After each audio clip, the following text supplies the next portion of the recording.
Eagles pulling out the victory. They almost doubled up their point total from the first half to the second half. 15-14 was the score at the half. The Eagles outscoring Asheville 29-24. But most importantly, composure in the second half was big for the Eagles. It certainly was. You know, at the 9:59 mark, Coach Childers had spotted that 10-minute mark.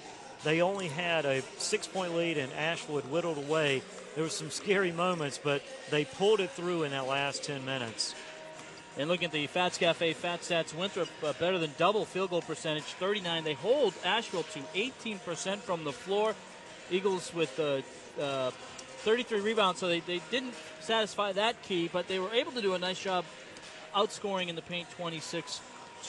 Free throws, a little bit of an issue, 50%. Turnovers, an area that's been a problem. They had less today. Yeah, they certainly did. 18 turnovers for the ball game. And Asheville controlled it a little better in the second half with just 20. But, again, they needed to take a little better care of the basketball. But I think the key overall was, you know, what Coach Childers stressed, getting into the paint, because 26 of the 44 points coming inside, and a great look. A lot of really good entry passes today.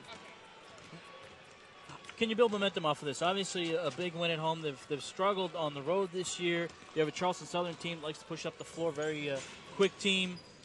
I think this is a momentum-building type win. I think it is. I mean, you've had that road stretch. You've got so many young players you're working into the lineup.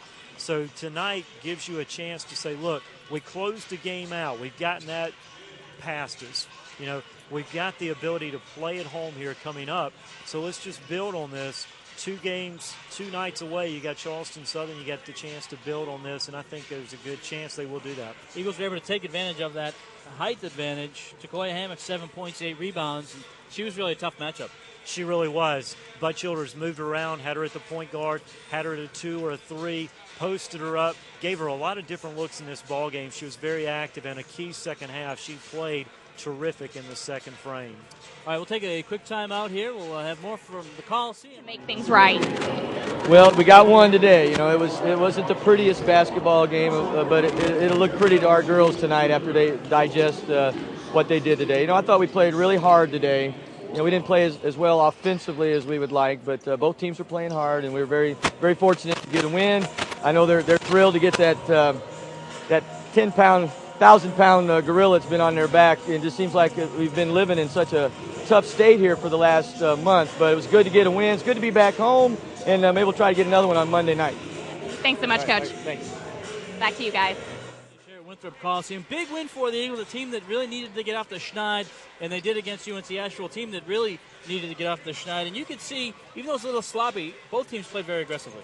They certainly did. The hustle stats, Asheville, that was one of their keys. I'd have to give it to them. We saw some good hustle at times for the Lady Eagles, but constantly getting their hands in on loose balls was UNC Asheville. They did a good job today. Just couldn't close it out. The press late really caused some problems. As we said, Shanice Cole really came up big late for the Lady Eagles.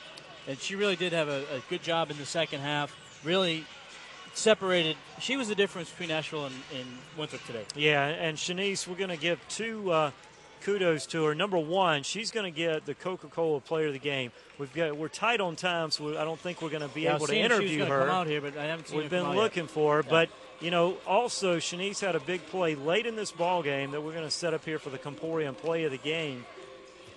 Nice entry pass, Kelly Rieska. Shanice Cole, and kisses it right off the glass. Right off the glass. That gave Winthrop a 6-point lead at the 2:47 mark. That was a key basket there, and that was evidence of what she was able to do. Not just distributing the ball out front. She had some nice dribble drive penetration, but right there posting up, getting good inside position, and putting the ball in the basket. You know, Bud challenged the seniors today. Really, it's been a challenge the year to step up and make big plays. And you'd have to say that, check that off, that was a good accomplishment today. They really did, and one thing I noticed, his substitution pattern, late in this ball game, he had the seniors in there. Fansler, Rieska, you know, he had them in. He put Hathaway, nice substitution late, but when it was crunch time, the seniors were in there, and they came through for him. You know, a good adjustment for Asheville was going to the press in the second half. It really was. They started making some baskets that enabled them to press more, and they really were difficult on the inbound pass. Earlier, they had a different type of press on, trying to trap it. The Eagles were breaking that without a problem, but once they clamped down on that entry the first pass that really caused the Lady Eagles problems. And the big key, and you mentioned it, was getting the ball inside. Winthrop was able to do that. They were able to do that very well, scoring points in the paint, and we finally saw in the second half some nice open looks outside. They started being able to do the inside-out ball game. Again, Coach Childers yesterday challenged his team. He wanted the inside touch before the outside shots went up.